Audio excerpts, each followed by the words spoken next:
Коми началось масштабное обновление автопарка районных и городских больниц. Федеральная программа модернизации первичного звена запланирована до 2025 года. Всего в Коми поставят 275 машин скорой помощи и другого легкового автотранспорта. Первая партия, 39 НИФ и УАЗиков, уже в районах республики.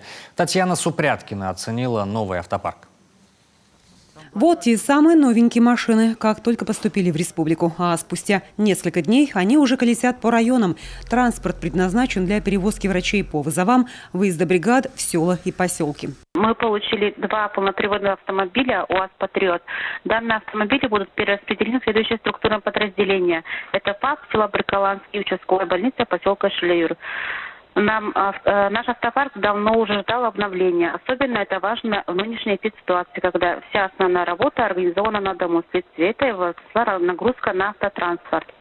Это первое. И второе, как раз в это время у нас начинается выездная работа по населенным пунктам, куда кроме этого будет использован данный автотранспорт.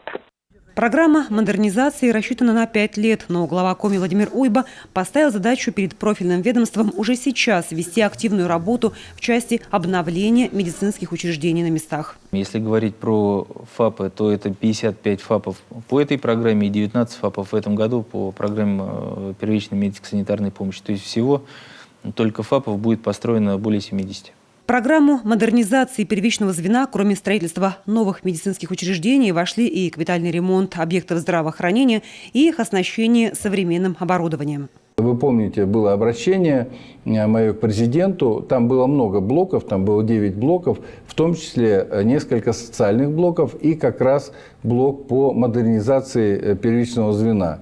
У нас было предусмотрено программой 4 миллиарда 200 миллионов. Вы помните, что я говорил, что это для нас недостаточно. И по поручению президента в результате моего обращения программа для республики была увеличена почти на 2 миллиарда рублей. Это для нас очень серьезно.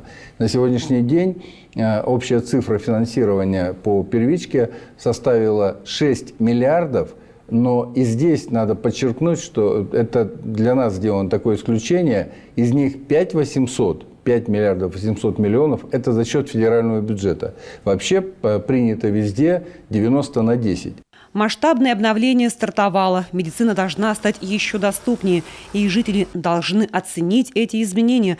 Продолжительность и качество жизни людей напрямую зависит именно от первичного обследования и своевременно назначенного лечения.